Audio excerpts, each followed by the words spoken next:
Bonjour chers magiciens, et bienvenue dans cette nouvelle vidéo consacrée au célèbre musicien Akon. Voici ce que vous ne pensez pas sur le célèbre musicien Akon. Mais avant de commencer, abonne-toi à la chaîne et active la cloche de notification, clique sur l'option toute pour une communauté magique et encore plus grande. On commence. Akon, de son vrai nom Alioune Damala Bougatim Purunaka Lululu Badara Akontiam, est un chanteur et producteur de R&B américain, né le 16 avril 1973 à Saint-Louis, dans le Missouri. Son premier single Lock Up et son premier album Trouble sont sortis en 2004. Son deuxième album, Convicted, 2006, a gagné une nomination au Grammy Award pour son single Smackta. Il a fondé le label Convict Music. En 2007, il devient le premier artiste en solo à avoir par deux fois placé deux titres simultanément numéro 1 et 2 au Billboard 100, I Wanna Love You N°1 et Smackta N°2, puis dans Mate N°1 et The Sweet Escape N°2. Après avoir grandi à Jersey City, dans le New Jersey, Akon a commencé à chanter et à se produire à l'adolescence. Il a fréquenté la Clark Atlanta University à Atlanta, en Géorgie, pendant un semestre avant de décrocher.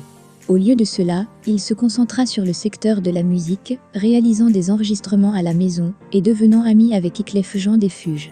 En 2003, il a reçu son propre contrat d'enregistrement. Akon premier album, Difficulté, est sorti en 2004. L'album jumelé Akon chant mélodique, style R&B, avec des rythmes hip-hop et produit plusieurs tubes, dont Lock Up et Lonely. Son deuxième album, 2006 secondes Convicted, était un succès encore plus grand. Plusieurs singles de l'album sont devenus des en tête du palmarès Billboard.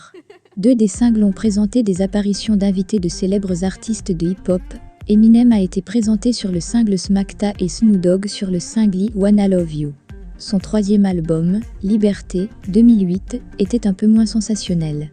Akon a également prêté sa voix à des disques de musiciens appartenant à un large éventail de genres, notamment Whitney Houston, Gwen Stefani et Lionel Richie. Il a également chanté avec Michael Jackson sur le duo Hold Me, sorti en 2009 après Jackson la mort. Il a coécrit Just Dance, la chanson à succès de Lady Gaga, en plus de produire des disques pour plusieurs artistes.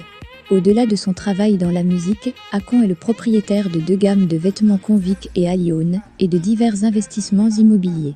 Il a également fondé la Fondation Confidence, avec pour mission de responsabiliser les jeunes défavorisés d'Afrique et des États-Unis. Akon a également fait face à de nombreuses controverses et difficultés juridiques. En 2008, il avait été révélé qu'il avait exagéré ses antécédents criminels. Il n'avait pas, comme il le disait souvent dans les interviews, dirigé un réseau de voleurs de voitures ou écrit son premier album pendant 3 ans d'emprisonnement. En fait, il n'avait passé que quelques mois en prison pour possession d'une voiture volée en 1998 et il a été relâché lorsque les accusations ont été retirées. En 2007, Akon a fait l'objet d'accusations criminelles après avoir chassé un fan de la scène lors d'un concert à Poughkeepsie, dans l'État de New York.